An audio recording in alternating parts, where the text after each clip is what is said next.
Bom dia, colegas.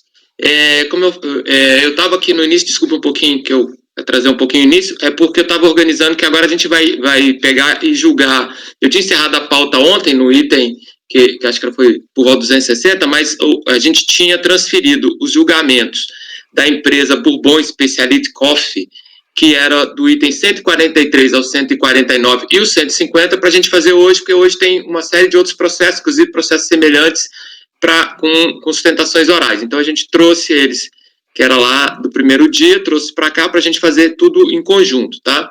Então, para fazer todos esses processos, a gente vai fazer o seguinte, eu já conheci com a relatora, nós vamos fazer o seguinte, os processos de número 143 a 149 do item, né, que a gente trouxe para cá, e os processos de 412 a 417 e o processo de número 419, todos têm uma mesma sustentação oral.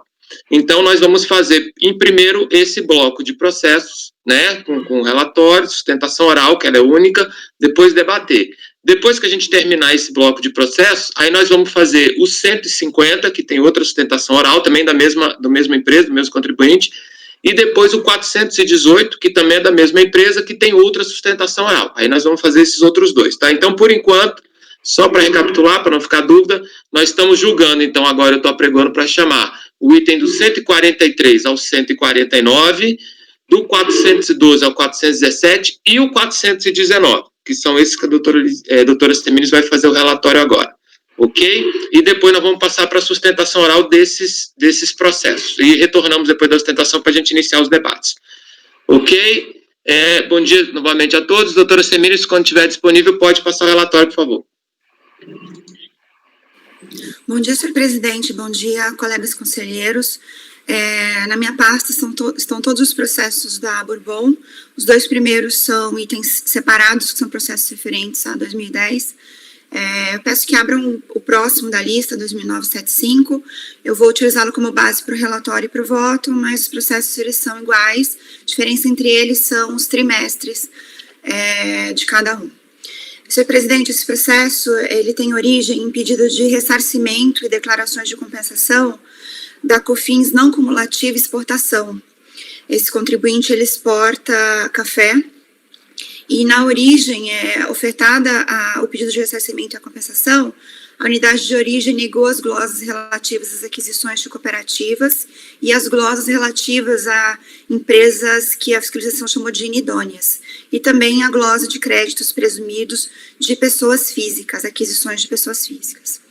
A recorrente, ela ofertou sua primeira defesa em manifestação de conformidade, aduzindo a legitimidade de todos os seus créditos, e dizendo que o argumento principal da fiscalização, no sentido de que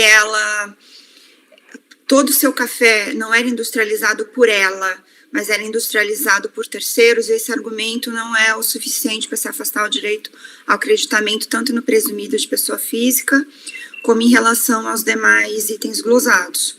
E a DRJ, ela deu parcial provimento à manifestação de inconformidade, concedendo duas naturezas de crédito, concedendo créditos integrais, créditos básicos, relacionados às compras das empresas consideradas inaptas, porque a DRJ em diligência confirmou que houve a entrega da mercadoria e houve o pagamento.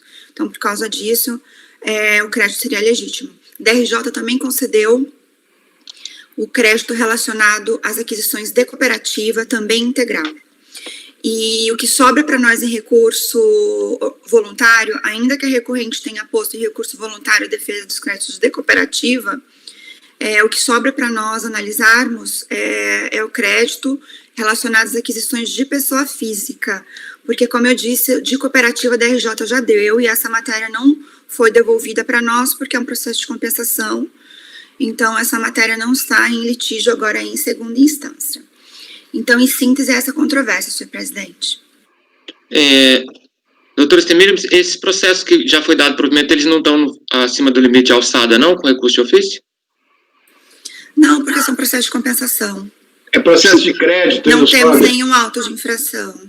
Não, sim, mas independente disso, eu acho que quando o valor fica acima, ele pode ter recurso de ofício. Não tem recurso de ofício. Pode não. Precisa de compensação de crédito. Não, sim, doutor Marcelo. Calma, doutor Marcelo. O que eu estou falando é que pode eventualmente ter e a gente vai ter que enfrentar até para não conhecer se for o caso, mas a gente vai ter que olhar se tem para evitar qualquer problema. É só isso que eu perguntei. Como já tem, se eventualmente, como o contribuinte discutiu, aparentemente no recurso, pode ser que eventualmente tenha subido algum e a gente vai ter que verificar. Só foi essa. São vários processos.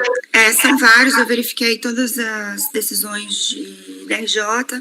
Não há interposição de recurso de ofício em nenhuma delas. Ótimo. De qualquer forma, até mesmo o crédito original em cada processo é inferior a 1 milhão. Ok, não, então tá ótimo. Não, sem problema. Então tá, colegas, algum esclarecimento do relatório da doutora Semiramis? Ok, então vamos passar a sustentação oral. Eu vou colocar agora.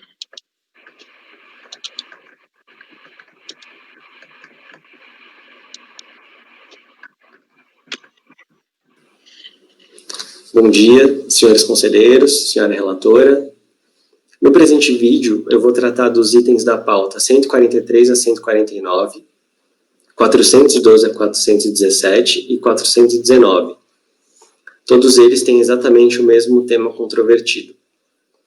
Bom, esses casos tratam de pedidos de ressarcimento e declarações de compensação de créditos de PIS e COFINS, que vão do primeiro trimestre de 2007 ao quarto trimestre de 2009.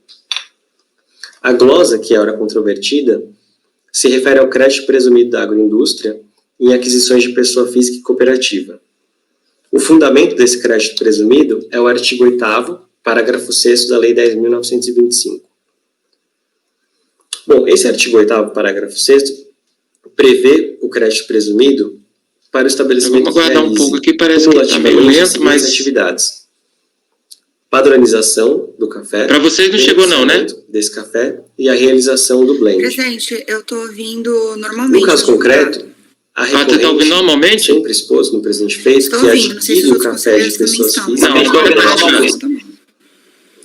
Bom dia, senhores conselheiros, senhora relatora.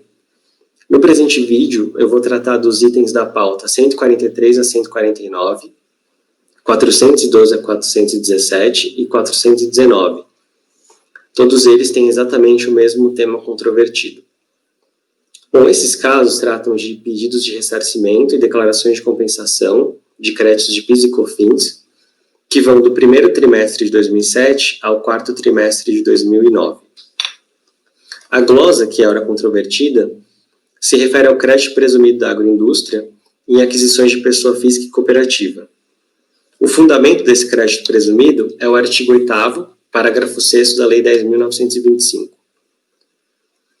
Bom, esse artigo 8º, parágrafo 6º, prevê o crédito presumido para o estabelecimento que realize cumulativamente as seguintes atividades: padronização do café, beneficiamento desse café e a realização do blend. No caso concreto, a recorrente sempre expôs no presente feito que adquire o café de pessoas físicas e cooperativas e realiza essas etapas da industrialização por encomenda em estabelecimentos terceiros, o que não a descaracteriza como estabelecimento agroindustrial e, portanto, não afasta o direito ao crédito presumido. Apesar da clareza desse entendimento, a DRJ acabou reputando que, considerando que a recorrente não realiza dentro do seu próprio estabelecimento as atividades acima mencionadas, ela não faria jus ao crédito. No entanto, esse entendimento da DRJ não pode prevalecer. Em primeiro lugar, a legislação em vigor não possui nenhuma vedação à outorga do crédito presumido para estabelecimentos que façam a industrialização por encomenda em estabelecimentos terceiros. Nesse ponto, é relevante mencionar que o artigo 111 do CTN, que poderia ser incorretamente levantado, não prevê a interpretação restritiva dos benefícios fiscais. O artigo 111 prevê, isso sim, a interpretação literal. E a literalidade do dispositivo, no caso do referido artigo 8º, parágrafo 6º, ela leva à conclusão de que não existe restrição para o crédito presumido no caso de industrialização por encomenda em estabelecimento terceiro. Bom, não fosse isso bastante, o artigo 9º do regulamento do IPI vigente à época dos fatos expressamente equiparava a recorrente a estabelecimento industrial. Então, aplicando esse dispositivo, é certo que a recorrente tem sim a característica de agroindústria. E nesse caso também é importante mencionar que não se trata de analogia, de aplicar o artigo 9º por analogia, mas sim de uma interpretação sistemática da legislação tributária. Isso porque seria ilógico assumir que a recorrente pudesse ser estabelecimento industrial para fins da legislação do IPI e não fosse considerada estabelecimento industrial para fins do crédito de PIS e COFINS. Por essa razão, com base nessa interpretação sistemática, também se chega à conclusão de que, no presente caso, existe o direito ao crédito presumido em questão. Essa foi justamente a conclusão que a 6ª Região Fiscal chegou quando da Solução de Consulta 81 de 2010.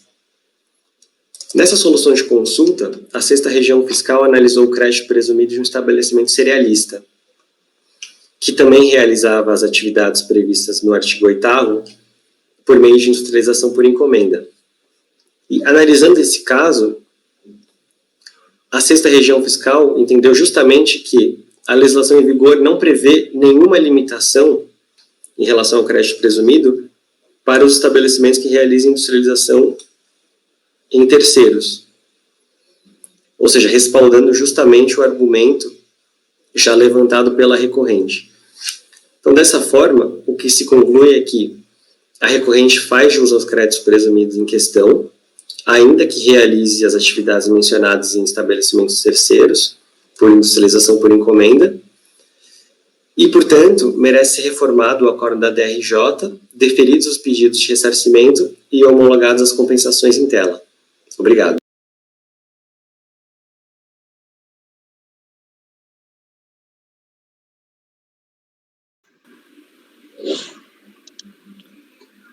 Prezados, todos conseguiram ver o vídeo na íntegra, integralmente? Doutor Elisiane, doutor Marco, todo mundo conseguiu ver o vídeo? É porque eu acho que ele teve algum, não sei se por um momento, eu acho que passou integral. Doutor Marcelo, conseguiu ver o vídeo integral? Ah, então tá ótimo, porque isso é um problema pra gente. Bom, doutora Semiramis, alguém quer algum esclarecimento depois da sustentação sobre o relatório, sobre a matéria? Podemos passar o voto? Ok, doutora Semiramis, pode passar o voto, por favor. Bom, senhor presidente, como eu disse no meu relatório, a DRJ já concedeu os créditos relacionados às cooperativas. Entendeu que não haveria diferença entre as cooperativas e qualquer outra empresa. Então, a DRJ já concedeu os créditos. Está aqui no final da página 3 do meu voto. A DRJ concedeu crédito referente à aquisição que a autoridade administrativa considerou que a operação comercial não respeitou o princípio da não cumulatividade, ou seja, aquelas supostas empresas inidôneas. E concedeu também, e tem 2 créditos relativos, todos básicos, tá? Nenhum presumido, créditos básicos relativos a aquisições para revenda efetuadas de cooperativas, né? Já que a saída tinha se dado sem suspensão. Então, para nós ficou para julgamento a questão da aquisição de pessoa física. A negativa, como o doutor colocou na sustentação oral, a negativa foi em virtude da recorrente não ter industrialização própria, mas sim industrialização por encomenda. Então, passando ao voto, por favor, página 4, conforme relatado, a recorrente sustenta o direito ao crédito presumido do artigo 8º da Lei 10.925, nas aquisições de pessoa física, por entender que na qualidade de encomendante é equiparada a estabelecimento industrial na legislação do IPI e considerando a atividade exercida, beneficiamento de café, deve ser enquadrada no conceito de empresa agroindustrial. Assim, ao encomendar a industrialização mediante o fornecimento de cafés in natura, deve ser equiparada a industrial para todos os fins em direito. Aí eu compilo o dispositivo, artigo 8º, as pessoas jurídicas, inclusive cooperativas, que produzam mercadorias de origem animal ou vegetal, classificadas no capítulo 2, 3 e 7 dos produtos vivos desse capítulo, e demais itens citados expressamente no dispositivo, destinados à alimentação humana ou animal, poderão deduzir da contribuição para o PIS e COFINS, devidas em cada período de apuração, crédito presumido calculado sobre o valor dos bens referidos no inciso 2 do caput do artigo 3º das leis de regência do PIS e COFINS adquiridos de pessoa física ou recebidos de cooperado pessoa física. Para os efeitos do caput desse artigo, considera-se produção em relação aos produtos classificados no item 0901 da NCM, o exercício cumulativo das atividades de padronizar, beneficiar, preparar, misturar tipos de café para definição do aroma e sabor blend ou separar por densidade de grãos. Então, a grande controvérsia de interpretação do dispositivo é essa, é o parágrafo 6º, a extensão do parágrafo 6º. O fato da recorrente ser industrial por encomenda, ou seja, ela encomendar a industrialização desse café, lhe retira essa condição cumulativa imposta no artigo 6º, é essa grande controvérsia. Depreende-se que, para ser considerada produtora de produtos classificados no Código 0901 da MCM e fazer jus ao direito de crédito presumido do artigo 8º, a contribuinte deve exercer cumulativamente as atividades de padronizar, beneficiar, preparar e misturar tipos de café para definição de aroma e sabor, ou separar por densidade de grãos com redação dos tipos determinados. Dessa forma, a empresa deve produzir ela própria o café que revende, considerando como tal o exercício cumulativo das atividades previstas no parágrafo 6º. É fato incontroverso que as operações de beneficiamento do café são realizadas por terceiros. Logo resta afastada a condição de agroindustrial. Por que eu digo que é fato incontroverso, colegas? Porque há uma declaração logo na abertura da fiscalização em que ela diz expressamente que industrializa o seu café por meio de encomenda.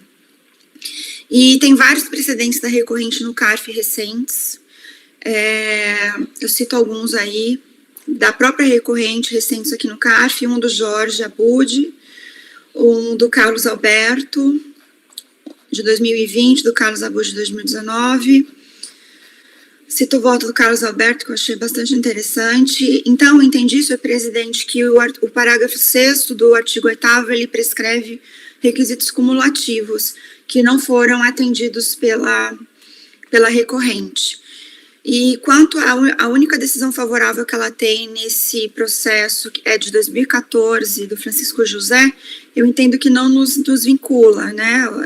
A despeito de ser um processo igual, eu acho que as turmas elas têm autonomia nisso e como eu já disse, houve decisões posteriores a essa do Franzec e do CARF, da mesma recorrente, o mesmo caso em que também foi negado o direito ao acreditamento presumido de aquisições de pessoa física. Então, a minha conclusão, senhor presidente, é por negar provimento ao recurso voluntário. Obrigado, doutora Semira, mas alguém quer discutir, quer alguma dúvida sobre o voto? Doutor Salvador?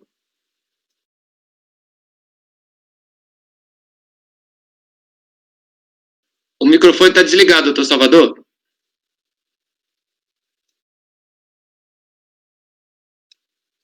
Nós ainda não estamos ouvindo. E agora? Agora sim.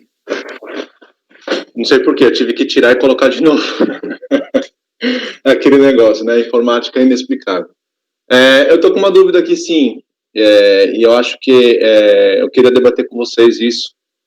Porque nós temos duas alternativas de interpretação, e eu acho que eu nunca tinha julgado um caso assim. Nunca tinha me deparado com um caso desse, e nunca tinha pensado nessa perspectiva que nos apresenta aqui nesse momento pelo relatório da Semiramis. Porque o artigo 8º, ele fala assim, as pessoas jurídicas, inclusive cooperativas, que produzam mercadorias de origem animal. Esse produzam, eu nunca tinha parado para pensar que tem que ser por ela própria, se poderia ser por encomenda. Porque, mesmo sendo por encomenda, querendo ou não, no final das contas, quem está produzindo é ela, né? Sob sua ordem e especificações. Aqui é diferente daquele caso de equiparação industrial e industrial. Aqui ele não está falando de equiparado industrial ou uma empresa industrial, está falando de alguém que produza. E se nós adotarmos uma interpretação mais restritiva, inclusive aplicando o artigo 108 do CTN, que diz que a equidade não pode ser utilizada para afastar a tributação, eu acho que nós estamos, por outro lado, desestimulando a terceirização ou estimulando a verticalização das empresas, né? Eu não sei, eu queria saber dos colegas o que vocês acham, se produzam tem que ser ela mesma produzindo, ou se ela produzindo, sendo com materiais próprios, ou ordenando que alguém produza por conta e ordem dela, e sobre seus critérios, sobre seu know-how, sobre suas especificações, porque me parece que esse produzam aqui é diferente de ser industrial ou ser equiparado a industrial, ele tem que produzir. Eu confesso que eu nunca tinha parado para pensar, estou fazendo essas ilações agora, e queria ouvir dos colegas o que eles acham, porque eu não sei se esse povo que produzam mercadorias de origem animal aqui do artigo 8º vincula que quem tem que ser produzido por ele mesmo fazendo, né, ele mesmo produzindo, ou se ele pode produzir por meio de terceirizações, encomendando para alguém fazer junto com ele, ou ele industrializando parte desse... É diferente de quando ele compra e apenas revende, né, ele não está produzindo de forma nenhuma. Eu tenho alguns casos de agroindústria que compra esses produtos e apenas revende, e aí eu acabo negando o crédito porque ele não produziu de forma nenhuma. Mas aqui há uma produção. Então, eu fiquei na dúvida mesmo, é uma dúvida sincera, não estou nem discordando da Semiramis ainda, até eu queria saber a opinião dos colegas. Ok, obrigado, pessoal. Doutor Ari? Bom dia a todos, primeiro. Eu acho que o voto foi bem claro, parabéns, doutora Semiramis. E eu entendo que está certo, primeiro porque um benefício fiscal tem que ser interpretado de forma um pouco mais restrita, e depois eu entendo que esse benefício é um benefício destinado à agroindústria mesmo.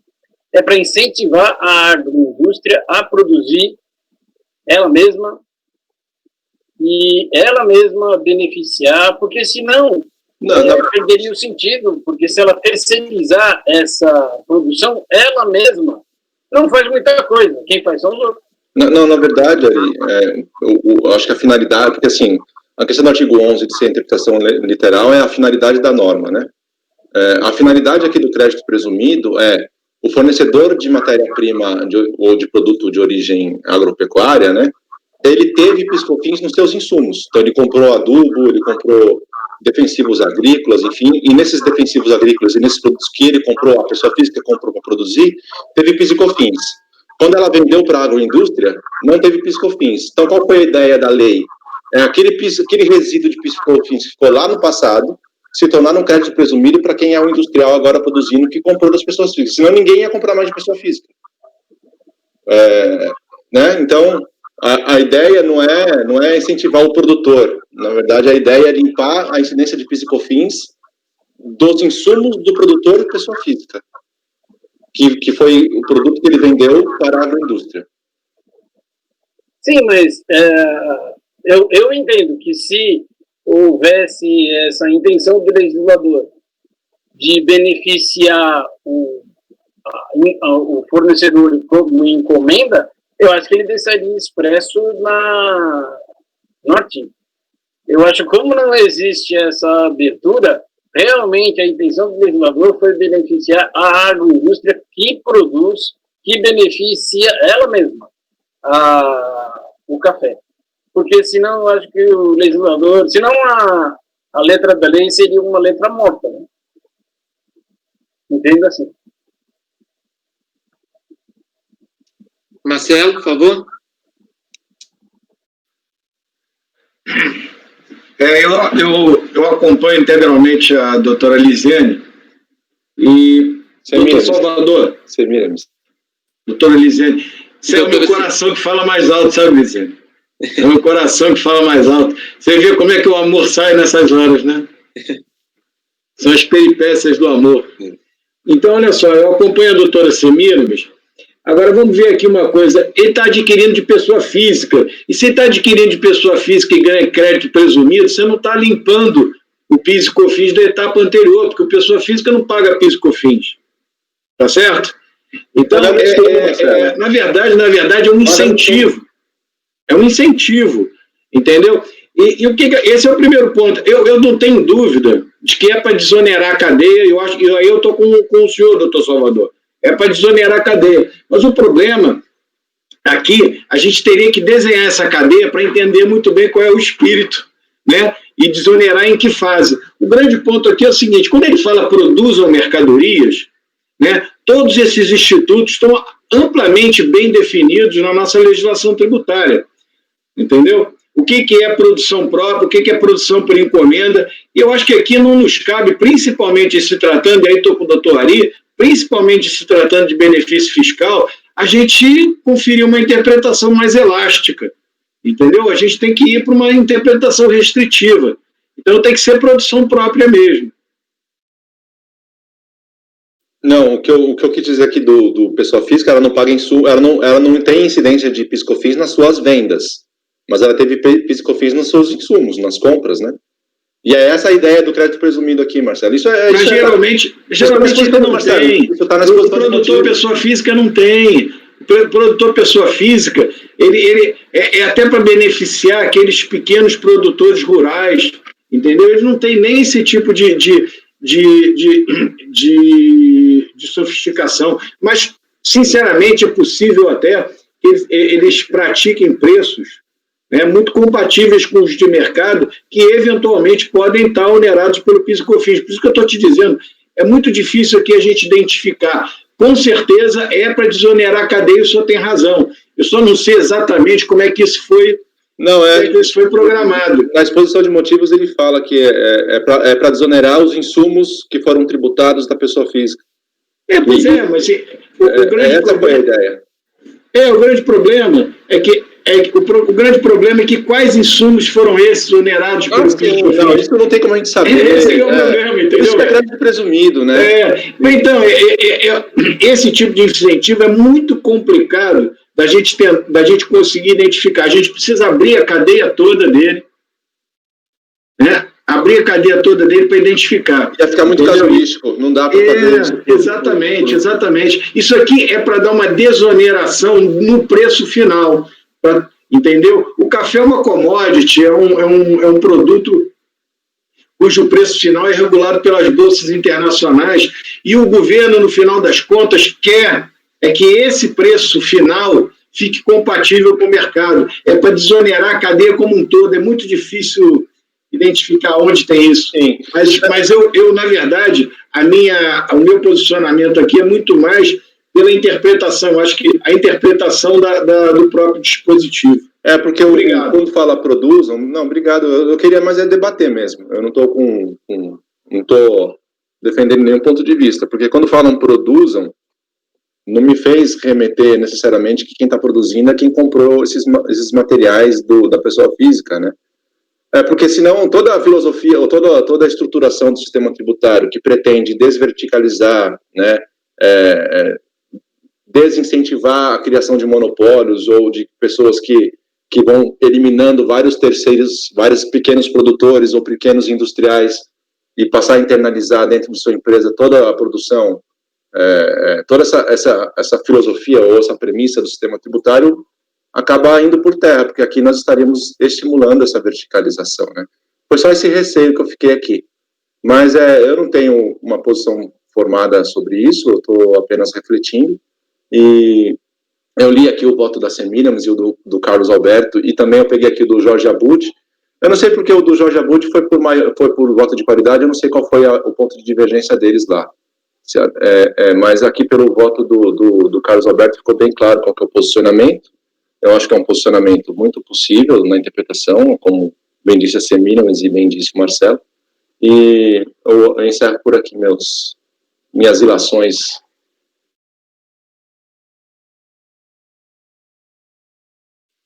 Ok, Salvador, Marcelo, obrigado pela discussão. Alguém tem mais algum ponto a ser abordado, algum esclarecimento? Então, eu vou passar a votação. A doutora Celene está encaminhando por negar provimento, a gente já discutiu bastante. Doutora Elisiane, como vota, por favor? Bom dia, novamente. Bom dia. Muito interessante o debate, muito interessante as observações do colega Salvador, também do Marcelo, e me fizeram refletir, pensando, repensando, mas eu vou seguir o posicionamento da relatora, né? Nós não sabemos exatamente, né, qual foi o objetivo da legislação, e nessa situação, eu acho que uma interpretação não restritiva, né, mas literal, quer dizer, produzam nesse sentido, é bem aplicável. Então, eu acompanho integralmente a relatora. Obrigado. Doutor Marcelo, como vota, por favor? Acompanho. Doutor Ari? Eu, como eu já disse, acompanho a relatora, eu acho que a interpretação é restritiva mesmo. Ok. Doutor Salvador? Fica para repensar, enfim, a interpretação que está sendo dada aqui, ela é completamente dentro da norma, né? Não estamos criando nada de novo. O artigo 8º, ele fala as pessoas jurídicas que produzam, né, mercadorias. Então, eu por hora eu vou acompanhar a relatora, sim. Eu não vejo que essa interpretação é fora do possível, mas eu vou refletir mais sobre isso. Mas eu estou de acordo com a relatora. Obrigado, doutor Salvador. Doutor Marco, como vota? Acompanho integralmente a relatora. Obrigado. Doutor Breno? Também acompanho a relatora, presidente. Eu também acompanho a relatora. Então, a decisão dos itens, vamos lá, dos itens 143 a 149, 412 a 417 e 419 ficou por unanimidade de votos negar provimento ao recurso voluntário. Ok? Bom, agora nós vamos fazer o processo de número 150, que é o item 150 da pauta. É o processo 13.656-720-068-2010-26, também do mesmo recorrente, a Bourbon. E agora nós vamos ter também uma sustentação oral para esse processo, tá ok? Então, doutora Semiramis, então, para esse relatório do item 150, por favor. Bom, colegas, ainda estamos dentro do âmbito de ressarcimento e declaração de contribuições PIS e COFINS e exportação. Esse caso, o DACOM indicou que a composição dos créditos que a recorrente indicou eram relacionados a crédito presumido em pequena escala, relacionados também à pessoa física, e créditos básicos de revenda de produtos, né? Então, aberta a auditoria, o fiscal entendeu que a recorrente não poderia tomar como créditos básicos revenda. Por quê? Porque ela não adquiriu o café para revenda. Ela justamente porque a questão de encomenda era uma premissa, porque logo no início do processo também foi dada a declaração da empresa de que industrializava por encomenda. Então, entendeu a fiscalização que ela não poderia tomar créditos básicos em relação à revenda, porque todo o café adquirido serviu para industrialização por encomenda em terceiros. E aí, passando a análise específica do que compôs essas aquisições, a fiscalização entendeu que ela não poderia tomar crédito das aquisições de cooperativa, porque a fiscalização teria intimado essas cooperativas a informarem como foram tributadas, e embora elas tivessem emitido nota para Bourbon sem a suspensão das contribuições, elas tinham excluído da base de cálculo essas contribuições, já que toda a produção foi repassada aos cooperativos. Aos cooperados. E isso elas tinham essa faculdade com base no artigo 15 da MP 2158. Então, a fiscalização entendeu que sem tributação não haveria crédito possível. Em relação ao presumido, a fiscalização seguiu entendendo que não faria jus por não ser a industrializadora própria desse café. Houve também glosas em relação à aquisição dos demais fornecedores. A fiscalização entendeu que elas ou eram inaptas ou tinham emitido a nota, mas depois teriam excluído essa tributação da sua contabilidade. Então, foi intimado esses outros fornecedores e comprovada a inexistência de fato de muitas delas, segundo a fiscalização, e algumas não teriam respondido à intimação e outras, na verdade, venderam sim com suspensão, então glosou-se a integralidade também. Então, resumindo as glosas nesse processo, entendeu a fiscalização que os créditos básicos indicados no DACOM de aquisição de café, elas não poderiam ser créditos relacionados à revenda. Por quê? porque ela não industrializa, então teriam que ser insumos. Só que como insumo, pela natureza do café, da operação, ela teria que ter saído com suspensão, essas contribuições. E glosou o resto presumido, justamente em virtude da industrialização por encomenda. O DRJ pediu uma diligência e não ficou claro os termos dessa diligência, porque tanto o despacho decisório quanto a diligência foram realizados em outro processo que serviu de mãe para todos esses, e eles acabaram se separando, né? E o que se tem é o relatório da diligência, em que o fiscal ratifica a questão da impossibilidade de crédito de revenda por ela ser industrializadora por encomenda, e o fiscal traz outros problemas relacionados aos fornecedores da recorrente. Inclusive mudando um pouco a questão da glosa para dizer que em alguns fornecedores a nota tinha saído para a Bourbon como empresa preponderantemente exportadora. Então, nós temos muitos pontos obscuros nesses autos, justamente porque tanto a auditoria feita para emissão do despacho decisório está em outro processo, e a diligência também foi realizada no mesmo processo onde estão as provas do despacho decisório. A recorrente, ela se insurge simplesmente contra tudo, dizendo que há parte da produção dela que é revenda, e ela cita algumas notas, mas houve uma diligência da RJ especificamente para análise desse argumento, e, em suma, a recorrente entende que ela faz jus à questão da revenda, faz jus em relação ao creditamento com insumo, que ela não é empresa preponderantemente exportadora, mesmo que conste em notas fiscais de aquisição essa informação, que é lícito o crédito presumido de pessoa física. Enfim, aqui não houve deferimento de nenhum crédito pela DRJ. Em síntese, a controvérsia é essa, é bastante obscuro esse processo mesmo, senhor presidente. Encerro o relatório e devolvo a palavra. Ok, obrigado, doutora Semira. Se alguém tem alguma dúvida do relatório, vamos passar então para a sustentação oral. Então, como só para relembrar, nós estamos discutindo o item 150 da pauta, ok?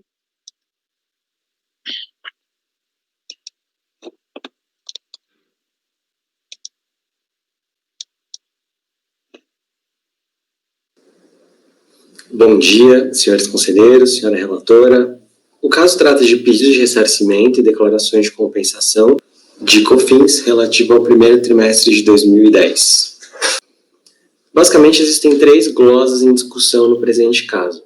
Sobre aquisição de café de cooperativas para revenda, sobre o que a recorrente tomou crédito integral das contribuições, aquisição de café de pessoas jurídicas irregulares perante o fisco, sobre o que também a recorrente tomou crédito integral das contribuições, e aquisição de café de pessoas físicas, sobre o que a recorrente tomou crédito presumido, previsto no artigo 8º, parágrafo 6º da Lei 10.925. A DRJ manteve integralmente essas glosas, então as 3 seguem controvertidas no presente caso. Começando pela primeira, sobre o café de cooperativas para revenda. Estamos aguardando ainda, deve estar carregando o vídeo. A recorrente tomou crédito integral. Chegou ainda não, né? A DRJ informou basicamente para manter a glória. Corretamente aqui. O primeiro deles, Eu também estou assistindo. seria feita com Quer rebobinar a fita aí e começar de novo? Não, vamos esperar um pouquinho, só um instante. Aqui tá normal. Nesse sentido, eu vou citar um trecho da decisão da DRJ, que consta nas folhas 692, para depois mostrar que esse trecho não prevalece simplesmente porque as premissas fáticas constantes dele não são verdadeiras. Então, o trecho diz o seguinte: é fato que nas notas fiscais de aquisição constam que as vendas foram efetuadas sem suspensão. Presidente, agora parou de ouvir, né? Depois que... Mas é fato também que, quando intimadas pela fiscalização, os vendedores informaram que tais vendas foram... Deixa eu tentar de novo fazer outro carregamento. Ok, deve ter parado para todo mundo, né? Então deixa eu tentar de novo, peraí, só um instante.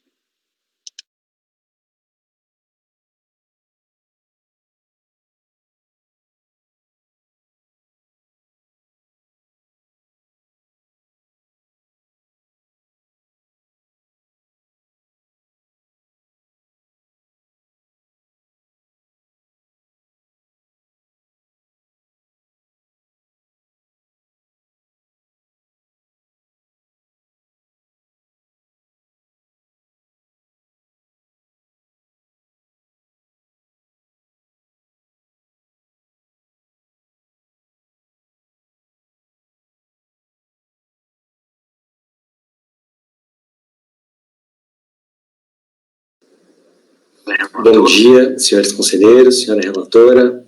Eu removi, eu vou iniciar novamente, tá ok? De compensação ok, então todos eu vou iniciar novamente. Relativo ao primeiro trimestre de 2010.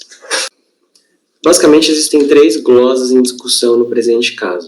Sobre aquisição de café de cooperativas para revenda, sobre o que a recorrente tomou crédito integral das contribuições, aquisição de café de pessoas jurídicas irregulares perante o fisco, sobre o que também a recorrente tomou crédito integral das contribuições, e aquisição de café de pessoas físicas, sobre o que a recorrente tomou crédito presumido, previsto no artigo 8º, parágrafo 6º da Lei 10.925.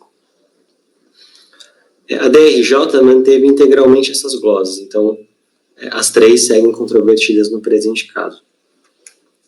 Começando pela primeira, sobre o café de cooperativas para revenda, sobre o que a recorrente tomou crédito integral, a DRJ lançou mão basicamente de 2 argumentos para manter a glosa. O primeiro deles foi que essa aquisição seria feita com suspensão das contribuições, o que impediria a tomada do crédito. Nesse sentido, eu vou citar um trecho da decisão da DRJ, que consta nas folhas 692, para depois mostrar que esse trecho não prevalece simplesmente porque as premissas fáticas... Vocês estão vendo o vídeo? Não são verdadeiras. Para mim não está aparecendo. Agora foi. É fato que nas notas fiscais de aquisição... Bom dia, senhores conselheiros, senhora relatora. O caso trata de pedido de ressarcimento e declarações de compensação de COFINS relativo ao primeiro trimestre de 2010. Basicamente, existem 3 glosas em discussão no presente caso. Sobre aquisição de café de cooperativas para revenda, sobre o que a recorrente tomou crédito integral das contribuições, aquisição de café de pessoas jurídicas irregulares perante o fisco, sobre o que também a recorrente tomou crédito integral das contribuições, e aquisição de café de pessoas físicas, sobre o que a recorrente tomou crédito presumido, previsto no artigo 8º, parágrafo 6º da Lei 10.925. A DRJ manteve integralmente essas glosas, então as 3 seguem controvertidas no presente caso. Começando pela primeira, sobre o café de cooperativas para revenda, sobre o que a recorrente tomou crédito integral, a DRJ lançou mão basicamente de 2 argumentos para manter a glosa. O primeiro deles foi que essa aquisição seria feita com suspensão das contribuições, o que impediria a tomada do crédito.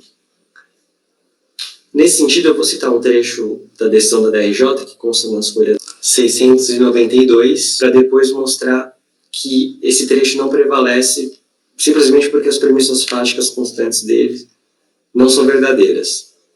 Então, o trecho diz o seguinte: é fato que nas notas fiscais de aquisição constam que as vendas foram efetuadas sem suspensão das contribuições respectivas. Mas é fato também que, quando intimadas pela fiscalização, os vendedores informaram que tais vendas foram, na verdade, efetuadas com suspensão. Então, esse argumento da DRJ de que os vendedores informaram que as vendas teriam sido efetuadas com suspensão, ele não prevalece. Nesse sentido, as respostas que foram dadas pelas cooperativas intimadas atestam que as operações foram sim realizadas com incidência do PIS e da COFINS. As respostas que foram fornecidas pelas cooperativas podem ser vistas nas folhas 756, 761, 792, 808, 809, 845, 867, 870, 879, 887, 895, entre outras.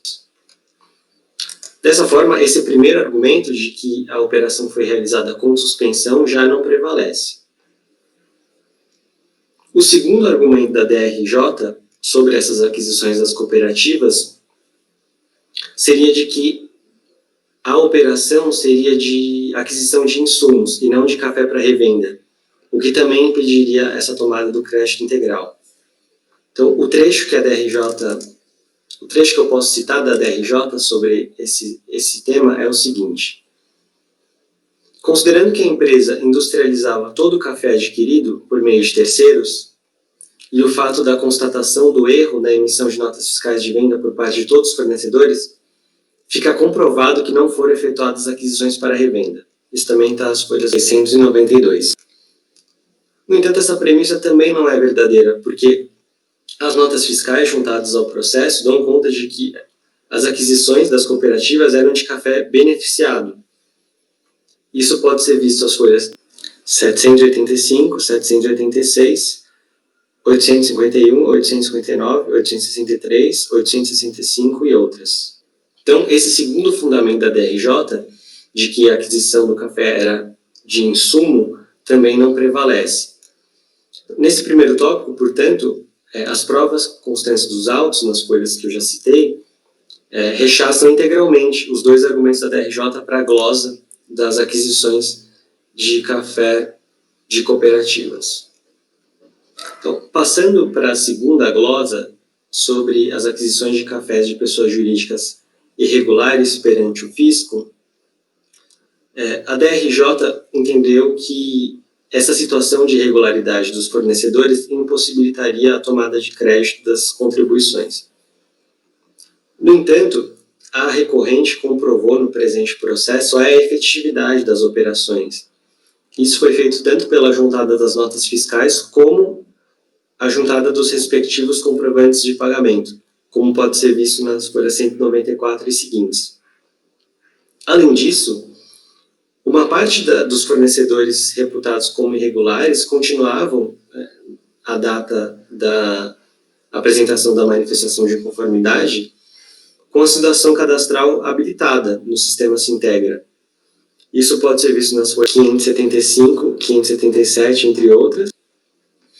As empresas restantes, que já não estavam mais habilitadas quando a manifestação de conformidade, foram consideradas não habilitadas em data posterior às operações que geraram os créditos ora glosados, como pode ser visto nas folhas 572, 573, 574 e outras. Então, por essas razões, seja porque a efetividade das operações foi devidamente comprovada, então restando inequívoca a boa-fé da recorrente, que parte das empresas ainda constavam como habilitadas no Sintegra à data da manifestação de conformidade, e que as outras empresas só foram consideradas não habilitadas depois das operações, é fato que também não pode prevalecer a glosa sobre as aquisições de cafés de pessoas jurídicas irregulares perante o fisco.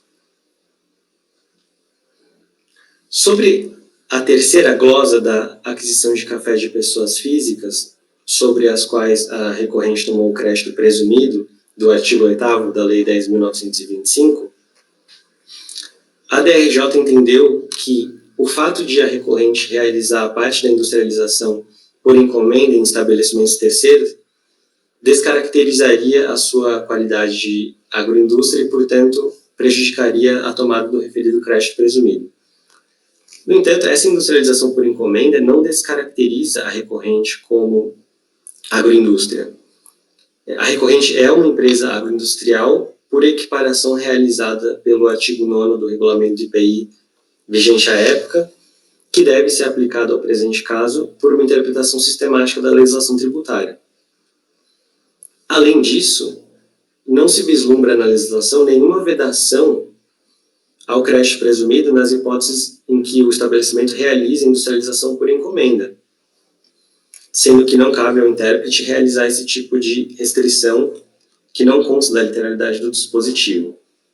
Então, por essas razões de direito, nesse caso, resta claro que a glosa sobre a aquisição de café de pessoas físicas também não pode prevalecer. Por fim, uma outra questão que surgiu quando da resposta da diligência se refere à qualificação da recorrente como pessoa jurídica preponderantemente exportadora. Isso é relevante porque a compra de café, então, seria feita com suspensão de PIS e COFINS, o que impossibilitaria a tomada dos créditos. Em primeiro lugar, essa questão não merece prevalecer, simplesmente porque se trata de uma inovação.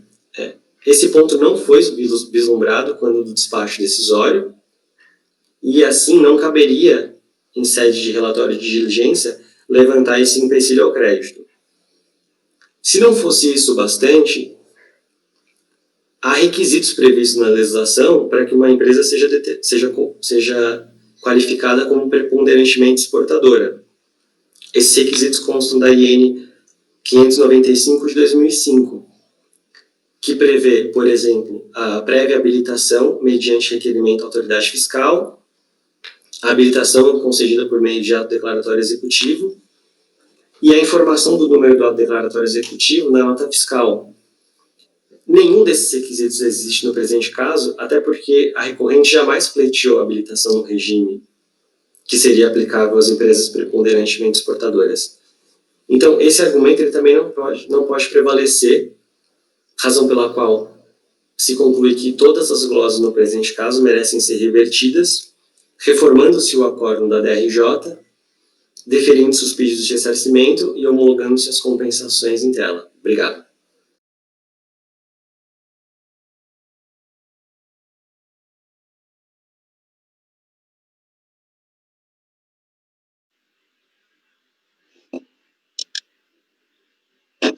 Bem, senhores, todos conseguiram ver o vídeo integralmente, do início ao final? Alguém não viu o vídeo? Todo mundo viu? Ah, então tá perfeito. Eu também assisti, demorou um pouquinho para carregar, mas carregou, eu vi integralmente.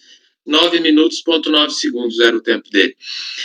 Bom, então, assim, aí a gente tem agora uma outra sustentação, que é um outro link de sustentação, para o processo do item número 418. A matéria relevante, a gente poderia fazer essa também em conjunto para bater? Tem diferença dos processos, por favor?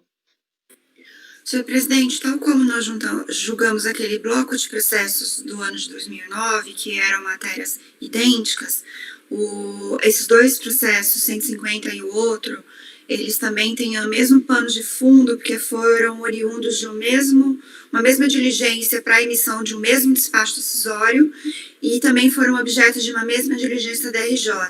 Então, o que muda é o ano calendário dos créditos e eu ratifico todo o meu relatório em relação ao processo 150. Ok, então eu vou passar agora então a sustentação oral do 418, do item 418, porque pode eventualmente ser que tenha alguma informação nova ou algum outro fato e a gente leva junto para discutir os dois processos em conjuntos, ok? Tudo bem? Deixa eu só acertar o link aqui, então.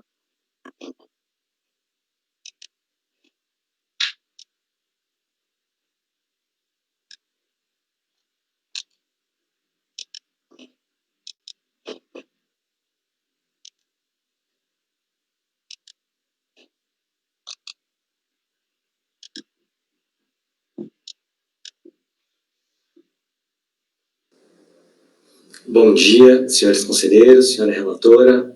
O caso trata de pedido de ressarcimento e declarações de compensação de créditos de PIS relativo ao quarto trimestre de 2009. Basicamente, existem 3 glosas em discussão no presente caso. Sobre aquisição de café de cooperativas para revenda, sobre o que a recorrente tomou crédito integral das contribuições, aquisição de café de pessoas jurídicas irregulares perante o fisco, sobre o que também a recorrente tomou crédito integral das contribuições, e aquisição de café de pessoas físicas, sobre o que a recorrente tomou o crédito presumido, previsto no artigo 8º, parágrafo 6º da Lei 10.925. A DRJ manteve integralmente essas glosas, então as 3 seguem controvertidas no presente caso. Começando pela primeira, sobre o café de cooperativas para revenda, sobre o que a recorrente tomou crédito integral, a DRJ lançou mão basicamente de 2 argumentos para manter a glosa. O primeiro deles foi que essa aquisição seria feita com suspensão das contribuições, o que impediria a tomada do crédito. Nesse sentido, eu vou citar um trecho da decisão da DRJ, que consta nas folhas 1079, para depois mostrar que esse trecho não prevalece simplesmente porque as premissas fáticas constantes dele não são verdadeiras. Então, o trecho diz o seguinte: é fato que nas notas fiscais de aquisição constam que as vendas foram efetuadas sem suspensão das contribuições respectivas. Mas é fato também que... Bom dia, senhores conselheiros, senhora relatora. O caso trata de pedido de ressarcimento e declarações de compensação de créditos de PIS relativo ao quarto trimestre de 2009. Basicamente, existem 3 glosas em discussão no presente caso. Sobre aquisição de café de cooperativas para revenda, sobre o que a recorrente tomou crédito integral das contribuições, aquisição de café de pessoas jurídicas irregulares perante o fisco, sobre o que também a recorrente tomou crédito integral das contribuições, e aquisição de café de pessoas físicas, sobre o que a recorrente tomou o crédito presumido, previsto no artigo 8º, parágrafo 6º da Lei 10.925. A DRJ manteve integralmente essas glosas, então as três seguem controvertidas no presente caso. Começando pela primeira, sobre o café de cooperativas para revenda, sobre o que a recorrente tomou crédito integral, a DRJ lançou mão basicamente de 2 argumentos para manter a glosa. O primeiro deles foi que essa aquisição seria feita com suspensão das contribuições, o que impediria a tomada do crédito. Nesse sentido, eu vou citar um trecho da decisão da DRJ, que consta nas folhas 1079, para depois mostrar que esse trecho não prevalece simplesmente porque as premissas fáticas constantes dele não são verdadeiras. Então, o trecho diz o seguinte: é fato que nas notas fiscais de aquisição constam que as vendas foram efetuadas sem suspensão das contribuições respectivas. Mas é fato também que, quando intimadas pela fiscalização, os vendedores informaram que tais vendas foram, na verdade, efetuadas com suspensão. Então, esse argumento da DRJ de que os vendedores informaram que as vendas teriam sido efetuadas com suspensão, ele não prevalece. Nesse sentido, as respostas que foram dadas pelas cooperativas intimadas atestam que as operações foram sim realizadas com incidência do PIS e da COFINS. As respostas que foram fornecidas pelas cooperativas podem ser vistas nas folhas 1141, 1147, 1151, 1178, 1182, 1421, 1457, entre outras. Dessa forma, esse primeiro argumento de que a operação foi realizada com suspensão já não prevalece. O segundo argumento da DRJ sobre essas aquisições das cooperativas seria de que a operação seria de aquisição de insumos e não de café para revenda, o que também impediria essa tomada do crédito integral. Então, o trecho que eu posso citar da DRJ sobre esse tema é o seguinte: considerando que a empresa industrializava todo o café adquirido por meio de terceiros, e o fato da constatação do erro na emissão de notas fiscais de venda por parte de todos os fornecedores, fica comprovado que não foram efetuadas aquisições para revenda. Isso também está nas folhas 1079. No entanto, essa premissa também não é verdadeira, porque as notas fiscais juntadas ao processo dão conta de que as aquisições das cooperativas eram de café beneficiado. Isso pode ser visto nas folhas 1155, 1156, 1161, 1168, 1193, 1194, 1197, 1200, 1461, entre outras. Então, esse segundo fundamento da DRJ, de que a aquisição do café era de insumo, também não prevalece. Nesse primeiro tópico, portanto, as provas constantes dos autos, nas folhas que eu já citei, rechaçam integralmente os 2 argumentos da DRJ para a glosa das aquisições de café de cooperativas. Então, passando para a segunda glosa sobre as aquisições de cafés de pessoas jurídicas irregulares perante o fisco, a DRJ entendeu que essa situação de irregularidade dos fornecedores impossibilitaria a tomada de crédito das contribuições. No entanto, a recorrente comprovou no presente processo a efetividade das operações. Isso foi feito tanto pela juntada das notas fiscais como a juntada dos respectivos comprovantes de pagamento, como pode ser visto nas folhas 194 e seguintes. Além disso, uma parte dos fornecedores reputados como irregulares continuavam, à data da apresentação da manifestação de conformidade, com a situação cadastral habilitada no sistema Sintegra. Isso pode ser visto nas folhas 996, 997, entre outras. As empresas restantes, que já não estavam mais habilitadas quando a manifestação de conformidade, foram consideradas não habilitadas em data posterior às operações que geraram os créditos ora glosados, como pode ser visto nas folhas 992, 993 e outras.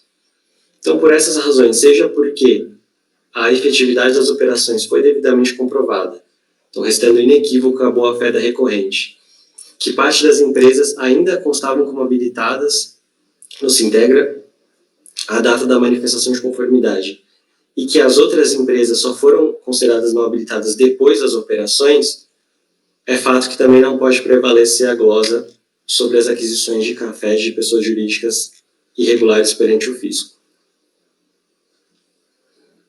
Sobre a terceira glosa da aquisição de cafés de pessoas físicas, sobre as quais a recorrente tomou o crédito presumido do artigo 8º da Lei 10.925, a DRJ entendeu que o fato de a recorrente realizar parte da industrialização por encomenda em estabelecimentos terceiros descaracterizaria a sua qualidade de agroindústria e, portanto, prejudicaria a tomada do referido crédito presumido. No entanto, essa industrialização por encomenda não descaracteriza a recorrente como agroindústria.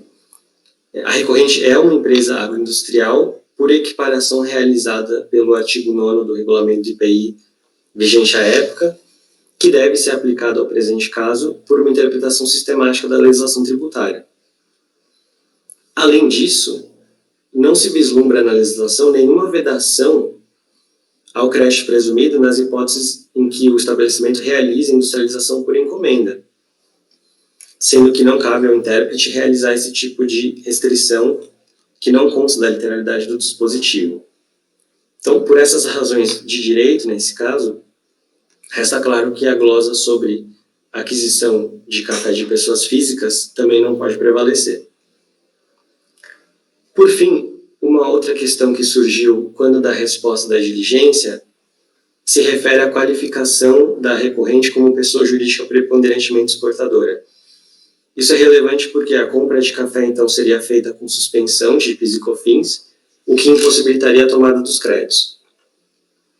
Em primeiro lugar, essa questão não merece prevalecer, simplesmente porque se trata de uma inovação. Esse ponto não foi vislumbrado quando do despacho decisório, e assim não caberia, em sede de relatório de diligência, levantar esse empecilho ao crédito.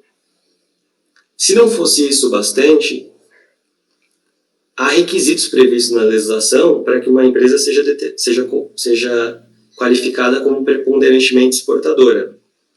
Esses requisitos constam da IN 595 de 2005, que prevê, por exemplo, a prévia habilitação mediante requerimento à autoridade fiscal, a habilitação concedida por meio de ato declaratório executivo e a informação do número do ato declaratório executivo na nota fiscal.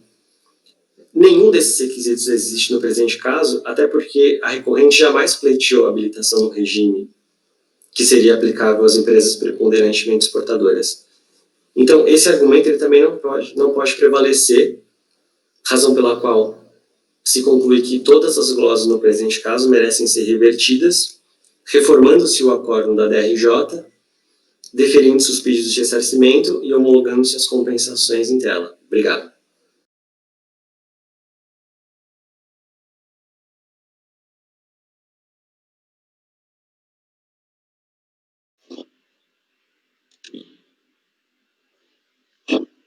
Bom, senhores e senhoras, conseguiram ver todo o vídeo, a integralidade do vídeo, ok? De sustentação, ok. Bom, então já vamos, acho que até pela característica da sustentação e pelo relatório do Dr. Osemir, a gente pode ver que tanto o item 150 quanto o 418 trata da mesma matéria, com algumas, foi a questão das folhas, de processo, detalhes assim. Então, acho que a gente pode fazer esse julgamento em conjunto. Bom, o doutor Osemir já passou o relatório. Alguém tem alguma dúvida, algum esclarecimento? Podemos passar o voto? Ok. Doutor Osemir, pode passar o voto, então, por favor. Bom, senhor presidente, eu gostaria de começar fazendo alguns comentários sobre a sustentação oral e depois alguns problemas que eu enxerguei no processo para a gente ter subsídios suficientes para início de debate. Bom, Desculpa. Qual é o arquivo que você está abrindo? Porque eu tive que voltar aqui, eu estava com ele aberto, mas aí eu tive que sair e voltar. Qual é o arquivo, final, por favor? 210.26. Tá. É porque eu não estou conseguindo movimentar. Eu saí e voltei, eu vou ver se eu consigo. Desculpa, tá, presidente? Ok, então vamos aguardar, então, doutor Marcelo. Vê se eu consigo carregar o arquivo. Tum, tum, tum, tum. Hum.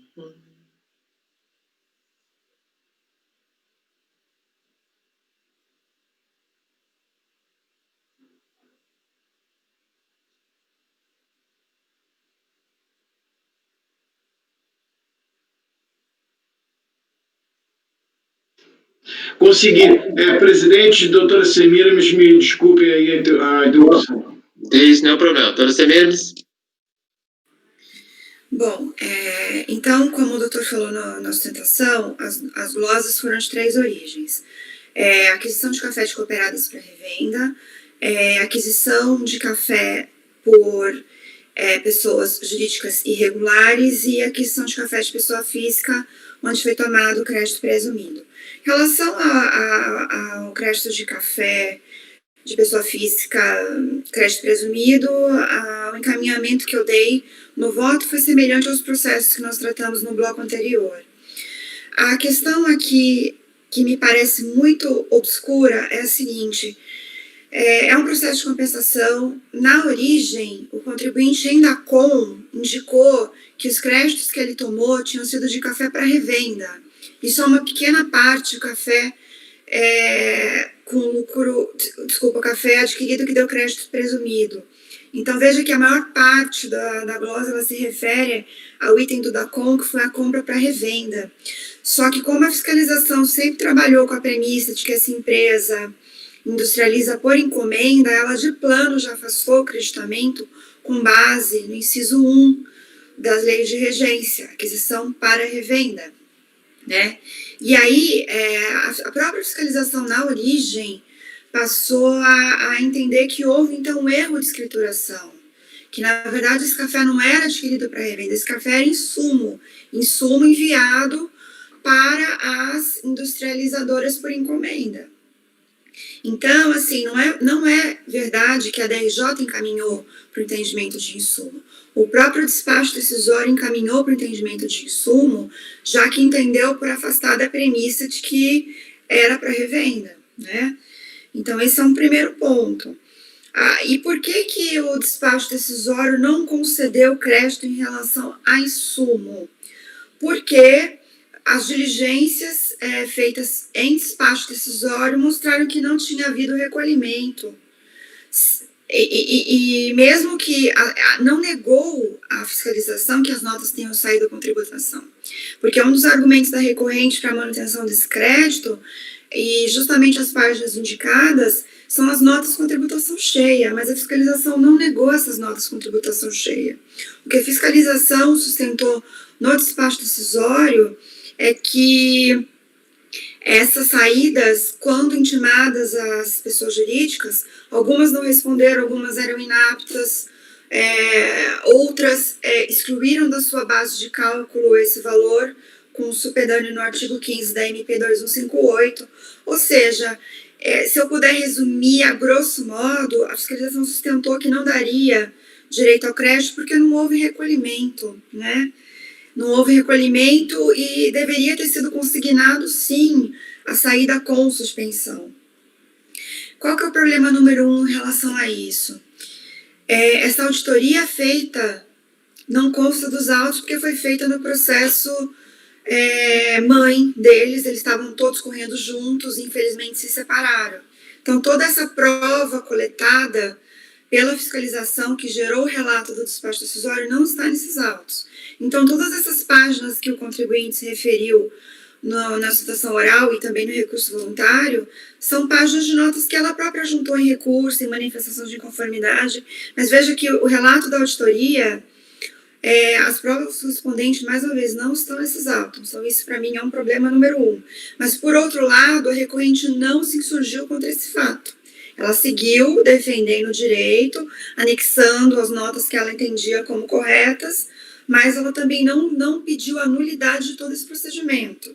Então, esse é o ponto número 2 que eu queria colocar. Então, vejam que Feita a diligência pela DRJ, a DRJ, ao que parece, procurou esclarecer melhor a natureza de cada um dos fornecedores. E essa diligência foi feita também para todos os processos que estavam no bloco para julgamento. E o teor da diligência, ele seguiu com a seguinte premissa: de fato não era revenda. E em relação à qualidade de cada um dos fornecedores, a diligência trouxe também, em apertada síntese, a questão de não recolhimento. Então, eu coloquei o trecho da diligência em relação ao fato de não ser revenda. A diligência está colocada na página 6 do voto. Então, acho que não há nenhuma questão controvertida em relação à questão da revenda. Agora, em relação à qualidade dos fornecedores, eu coloquei o teor da diligência na página 7. Então, ela começa dizendo que a incidência da contribuição PIS e COFINS fica suspensa na venda de insumo destinada à produção de café, item 0901 da NCM, quando efetuada por pessoa jurídica do inciso 1 ou 3 do parágrafo 1º do artigo 8º. Ou seja, a DRJ pediu uma investigação melhor desses fornecedores. Então, relatou a fiscalização na diligência, que de posse da relação de fornecedores que embasaram a apuração dos créditos pleiteados pela empresa, procuramos identificar quais deles seriam agroindústrias, cerealistas, empresas cooperativas agropecuárias ou outros casos. Seguindo, para tanto, consultamos o cadastro CNPJ e FPAS e constatamos que apenas uma pessoa jurídica, apenas uma era não cooperativa e essa classificada como indústria. Porém, em todas as suas notas fiscais de fornecimento de café, está informado que se trata de venda à empresa preponderantemente exportadora, bem como ele entregou da Conzerado, no período de fornecimento para Bourbon.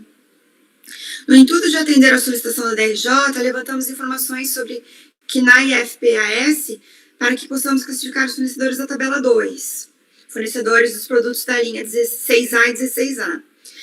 Dentre as aquisições cujos créditos foram indeferidos, foram encontradas 4 empresas que foram classificadas no inciso 3 do parágrafo 1º do artigo 8º, que são as empresas tais, e uma produtora rural. Adicionalmente, consultamos também os dados informados da Previdência Social e anotações de notas fiscais das cooperativas. Constatamos que a cooperativa tal referente à comercialização de produção rural, que a cooperativa tal idem,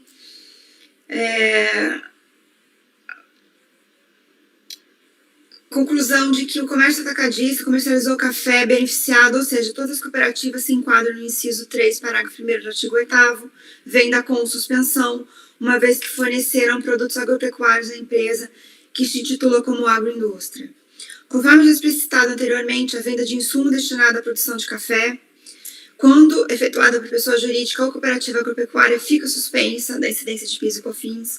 Portanto, as despesas realizadas pela Bourbon quando da compra de café de tais e tais cooperativas não dão direito a crédito. Da mesma forma, as despesas com aquisição de produtos das pessoas jurídicas tais e tais, tendo em vista serem produtores rurais, conforme constatado em consulta, não dão direito a crédito. Resta-nos, portanto, analisar o caso dos fornecedores de pessoas jurídicas com atividade exclusivamente comercial, analisando as notas fiscais emitidas pelos fornecedores e que se encontram anexadas no processo final 2012-12, notamos que as notas fiscais apresentam observação CMS diferido ou simplesmente CMS diferido conforme tal. Do item 21, depreende-se que os fornecedores emitiram notas fiscais com informação de que não estariam oferecendo receita à tributação de CMS, PIS, COFINS. Essas informações constam das notas fiscais emitidas com a Bourbon. Como não solicitou carta corretiva, aceitou o rótulo de que o estabelecimento preponderantemente exportador, estando plenamente ciente de que não teria jeito de apurar créditos. Além dos fatos já relatados, verificamos ainda que a grande maioria dos fornecedores realmente não oferece receitas de tributação, sendo que muitos sequer entregaram do CTF. Não nos alongaremos em demonstração desses fatos, tendo em vista já terem sido exaustivamente relatadas em decisões e despachos acostados no presente processo. Vale ressaltar que boa parte dos fornecedores relacionados pela impugnante transmitiram GFIP sem movimento ou não entregaram GFIP, ou também não apuraram nenhum valor de contribuição à Previdência Social. Elaboramos uma planilha, anexo 1, relacionando os fornecedores, informando as colunas A, nota fiscal, data de emissão, razão social, etc. Analisamos todos os documentos já acostados ao processo e conseguimos firmar convicção a respeito de todas as operações de venda relacionadas pela empresa, aquelas para as quais não havia documentos suficientes ou que os documentos não se apresentavam legíveis. Intimamos a empresa através do termo de intimação no processo final 2012-12 e apresentar as notas fiscais necessárias à conclusão de nossa análise. Os documentos apresentados encontram os anexados florestais tais. Na primeira parte do nosso despacho, já detalhamos os fatos observados quando da análise de todos os documentos, bem como das consultas aos temas institucionais. Em suma, essa diligência, ela veio, embora ela tenha usado realmente um argumento em um dos fornecedores de que a saída foi para Bourbon como preponderantemente exportadora, tirando esse fato, ela ratifica as conclusões do despacho decisório, dizendo que, na verdade, não há direito ao crédito porque as vendas são com suspensão. Então, em termos de relato de autoridade, nós temos tanto o despacho decisório quanto a diligência afirmando que o DACOM estaria equivocado ao colocar os créditos como revenda. E fazendo uma análise de fornecedores, a conclusão que a fiscalização chegou é que elas não dariam direito a crédito. E qual que é a dificuldade aqui? A dificuldade é que nós estamos partindo de premissas colocadas pela fiscalização, mas cujo suporte probatório está em outro processo. O que foi colacionado para cá foram os despachos da autoridade e o relatório da conclusão da diligência. Então, isso é um grande dificultador para nós chegarmos a uma conclusão, na minha opinião. Por outro lado, por ser um processo de compensação, de fato, a recorrente de início no seu DACOM colocou como crédito de revenda. E isso me parece que já está claro de que não houve uma revenda. Mas, por outro lado, analisando, saindo da premissa da revenda, analisando a legitimidade dos créditos como insumo, a fiscalização concluiu, tanto no despacho decisório quanto na diligência, de que não dariam direito a crédito.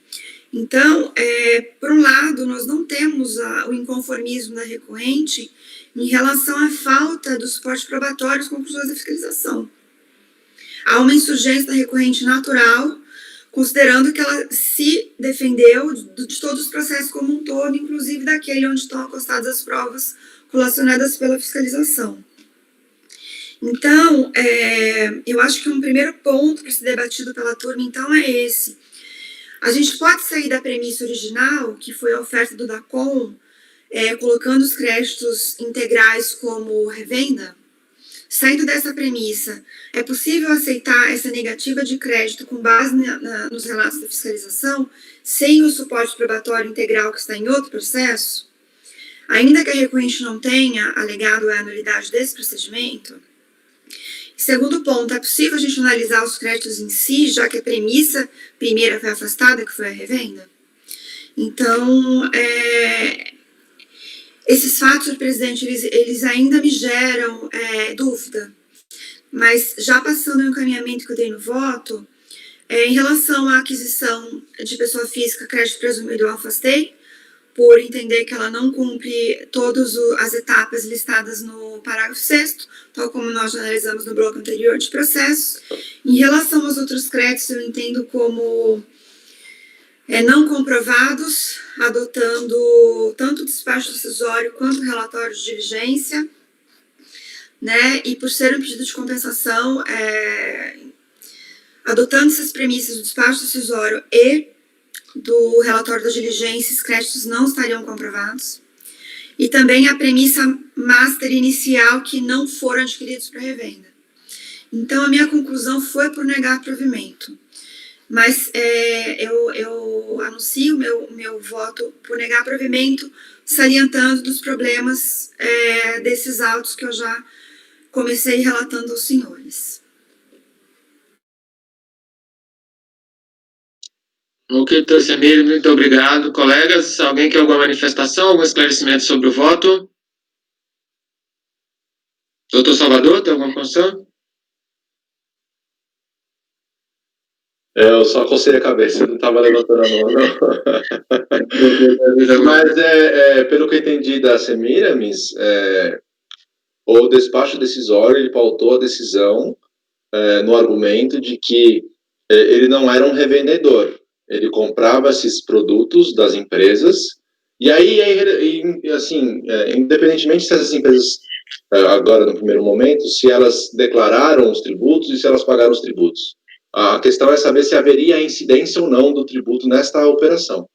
Então, o argumento da fiscalização, pelo que eu entendi, se ele está comprando insumo para industrialização, mesmo que seja por conta de um terceiro, fazendo essa industrialização por conta em ordem dele, a saída dos fornecedores é com suspensão, conforme aqui o dispositivo que está transcrito no relatório. Então, teria uma falta de incidência nessas compras, daí que veio a negativa do crédito, é isso, né? E pelo que eu entendi, está suficientemente provado isso. Então, Salvador, você está corretíssimo. No primeiro momento, o crédito integral foi pleiteado com base na revenda, que é o inciso 1 das leis de regência, tá? Então, no DACOM consta uma pequena parte de presumido e a maior parte, inciso 1 das leis de regência, que é para revenda.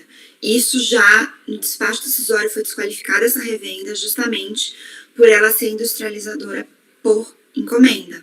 Aí se passou uma segunda análise, que a fiscalização foi buscar esses fornecedores e chegou exatamente a essa conclusão que você colocou, que todos deveriam vender com suspensão ou por ter irregularidades ou por realmente ter que vender com suspensão, enfim. Em resumo, é isso que você disse, teria que sair tudo com suspensão, então não daria crédito a nada. Mas o que se observa nos autos é que houve uma busca de fornecedor a fornecedor e a fiscalização chegou à conclusão que algumas eram inexistentes, outras concederam a nota com crédito integral, mas depois excluíram da base de cálculo por repassarem a cooperados. Depois esse resultado da diligência afastou por outros detalhes. E o que eu pus como problema não levantado pela recorrente, que a gente está partindo da premissa de que a recorrente concordou e está se insurgindo contra esse despacho decisório e contra esse relatório de diligência, porque os documentos colacionados para emitir esse relatório e aquele despacho decisório, eles não estão nos autos. Foi o problema que eu coloquei em primeiro lugar. Tá? Mas a recorrente contra isso não se insurgiu, porque ela se defendeu conjuntamente em todos os processos. Por uma razão lamentável, todos eles se separaram, né? Mas você está correto nessa análise, então no primeiro momento da conta estava constando como revenda, isso foi afastado pela fiscalização. Num segundo momento, ao se questionar se era insumo ou não, a fiscalização detectou uma série de problemas nos fornecedores. Então, em apertadíssima síntese é essa. Quando você fala fiscalização, é lá no despacho decisório ou foi nessa diligência feita na DRJ? Em ambos, porque seja no DD, seja em homenagem ao marco DD, seja no DD, seja na relatório de diligência, a questão da revenda foi afastada sempre. Agora, a fiscalização continuou negando o crédito na aquisição por problemas nos fornecedores, problemas diversos. No DD, alguns, na diligência, outros, mas a fiscalização integralmente apontou problemas nos fornecedores. Então, quando a recorrente cita páginas dos autos, ela está citando páginas de notas fiscais e de pagamentos. Então, só que nós temos uma documentação além dessa, ao que indica o relatório de diligência e o DD. Tem, inclusive, manifestações desses fornecedores dizendo que depois excluíram da base de cálculo. Embora tenham emitido a nota cheia, excluíram posteriormente por repassar a cooperados. Por outro lado, tem outros que são, não queria usar o termo fraude, mas a fiscalização deixa entender que há problemas, e a própria DRJ deixa entender que há alguns fornecedores lá de Minas Gerais que têm problemas de existência de fato. Né? Eu vi até aqui que ele falou assim, olha, a Polícia Federal, o Ministério Público deveria ver essa questão. Ele colocou aqui. Então, o problema que nós temos é esse e o outro é o da pessoa física, que é igual dos outros processos. São só esses dois problemas, é isso? O patrono colocou na assentação oral 3 problemas. Então, um é o da pessoa física, que daria o crédito presumido, e em relação ao crédito integral seriam 2 problemas, que é a revenda e o irregular. Né? Mas eu queria só lembrar de novo que a análise da COM mostra que estava tudo colocado como compra para revenda, né?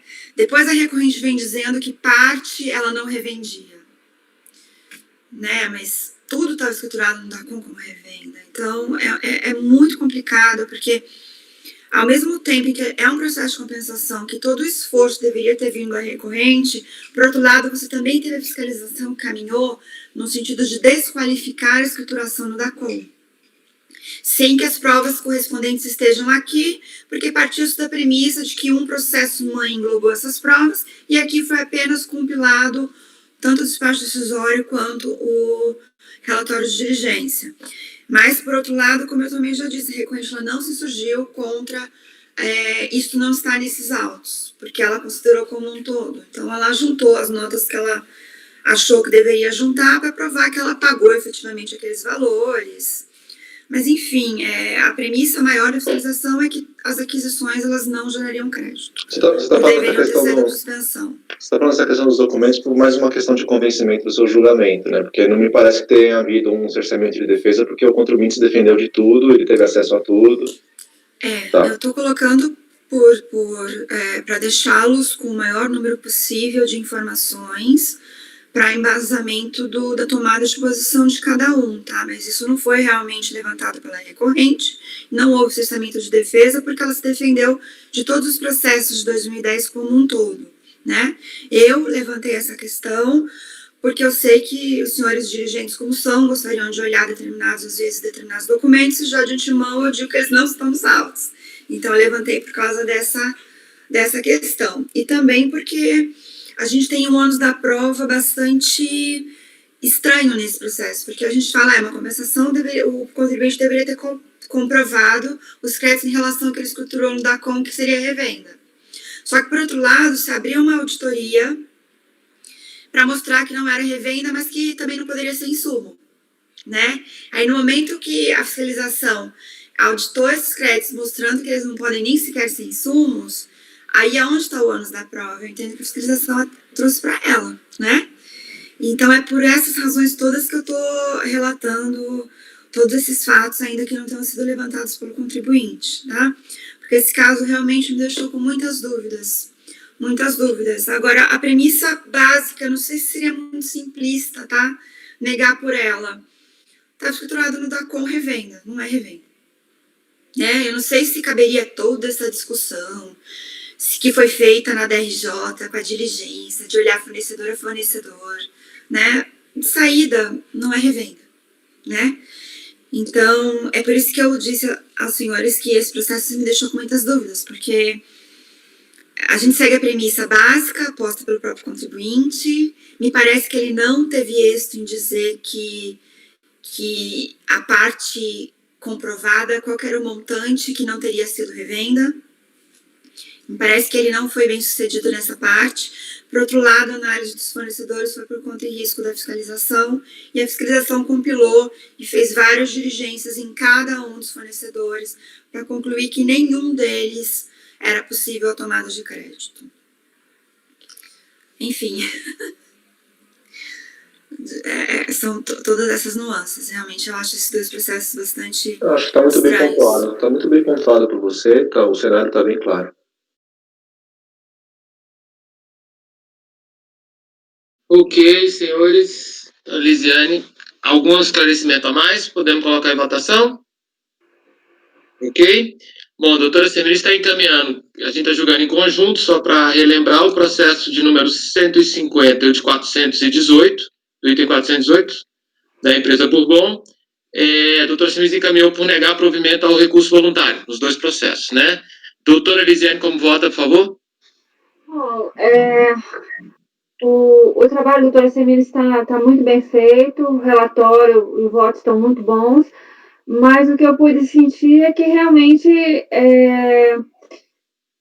ainda restaram dúvidas, né? Ainda a questão ainda, né, merece mais um debate, então eu gostaria de pedir vista desse processo. Ok. Então, doutor Marcelo, sim?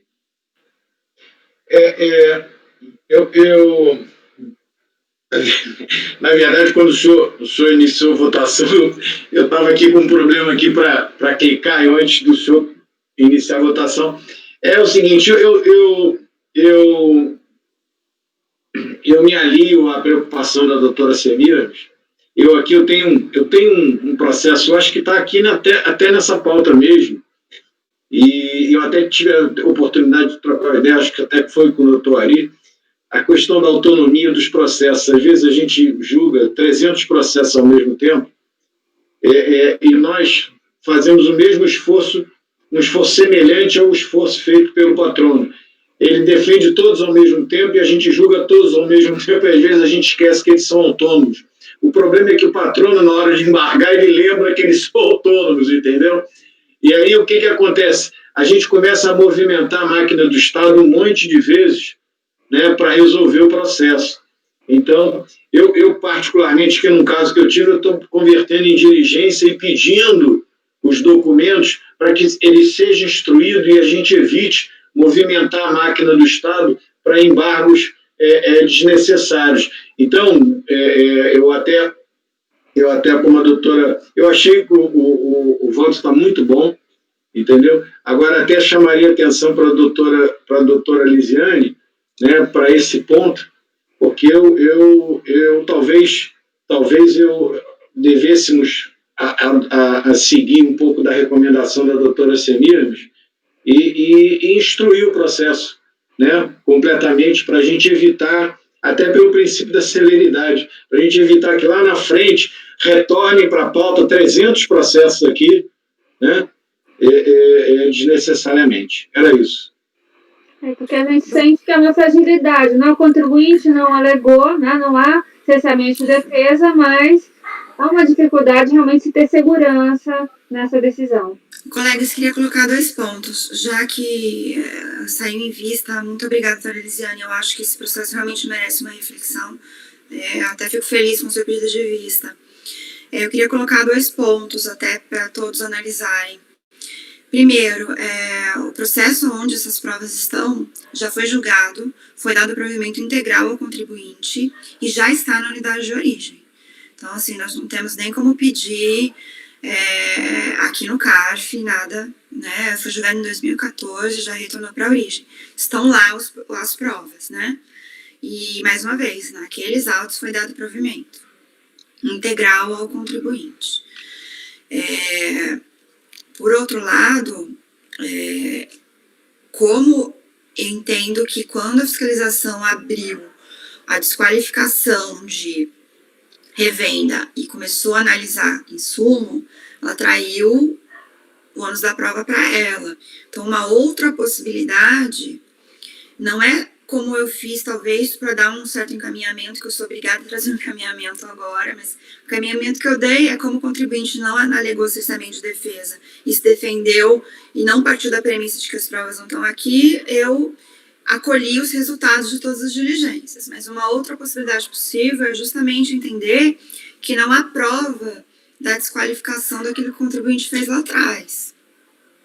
Então, seria também, só estou colocando como uma outra possibilidade. Então, o doutor Marcelo colocou uma possibilidade, que é o pedido de diligência para a juntada dos documentos, e sobre esse fato eu já anuncio que o processo voltou para a origem já em 2014, e uma segunda possibilidade é essa, a desqualificação. Então, se as provas não estão aqui, talvez se considerar como não desqualificado aquilo que o contribuinte fez. Então, essa é uma outra possibilidade. Então, eu só queria colocar as nuances que a gente pode pensar desse caso, e eu agradeço muito a colaboração de todos nas reflexões das 3 possibilidades, porque realmente me deixou com bastante dúvida esse caso.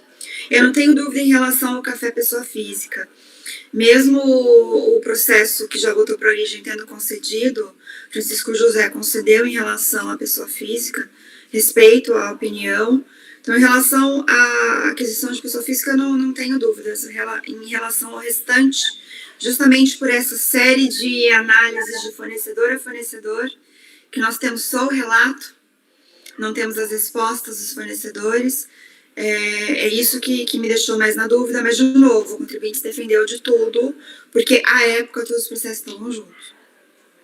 Então, nós temos 3 possibilidades, no mínimo, em relação a esse caso, e eu agradeço aí aos colegas que foram analisar. Só queria deixar claro o seguinte, a minha sugestão de reflexão não é para produzir prova para nenhuma das partes, é apenas trazer as provas que já teriam sido utilizadas pela fiscalização, que foram mencionadas no processo e que, de repente, por um descuido, né, não foram juntadas, mas provas que já existem, provas que já teriam sido utilizadas. Ninguém entendeu que você quer produzir prova nova. O que eu disse só foi queria que as deixar provas claro, estão no processo devolvido para a origem. Não estou querendo Então, nada de novo, não. Que eu coloquei. Será que antes da vista não seria melhor? Onde estão essas provas, o processo onde estão essas provas, já foi devolvido à origem, porque já foi julgado no CARF. Então, a única coisa que eu coloquei foi essa, tá? E também não vejo nenhum problema se a turma quisesse instruir uma diligência de forma diferente, não só também para colocar as provas. O que eu quis esclarecer é que as provas onde estão é um processo já definitivamente julgado, que já está na origem. Então, é só isso que eu quis colocar. Está me ouvindo? Sim, sim. Será que antes da vista não seria melhor, então, diligenciar para juntar esses documentos, para poder ter uma vista mais completa? Mas acho que a vista não impede nada. É bom que todo mundo pode ver o processo e tal, e não impede nada. A gente, no retorno, pode se fazer diligência, não tem nenhum problema. Tá bom. Não prejudique nada uma futura diligência. A vista não é uma negativa da diligência, é só uma questão para olhar. O doutor Lisiane vai olhar melhor o processo e, eventualmente, pode-se discutir uma diligência no retorno dele na próxima reunião, e sem problema nenhum. Ok? A gente só ganha. Eu acho que a gente só ganha com a vista, a gente só ganha mais possibilidade de ver os outros ângulos do processo todo. São complexos, né? Ok? Então, eu já concedi a vista para a doutora Lisiane. Então, ficou a relatora, no primeiro momento, encaminhou para negar provimento. A gente não é definitivo, isso pode ser alterado nas próximas reuniões, né? Nos próximos encontros. E o processo saiu em vista para a doutora Lisiane. Na verdade, os dois processos, né? O de 150 e o item 422. Os dois saíram em vista para a doutora Lisiane. Ok? Bom, senhores, já são 10h53 aqui no meu. Vamos fazer um intervalo para um café e a gente volta daqui a 10 minutos, ok? Doutora Fabiana, por favor, pode interromper a gravação.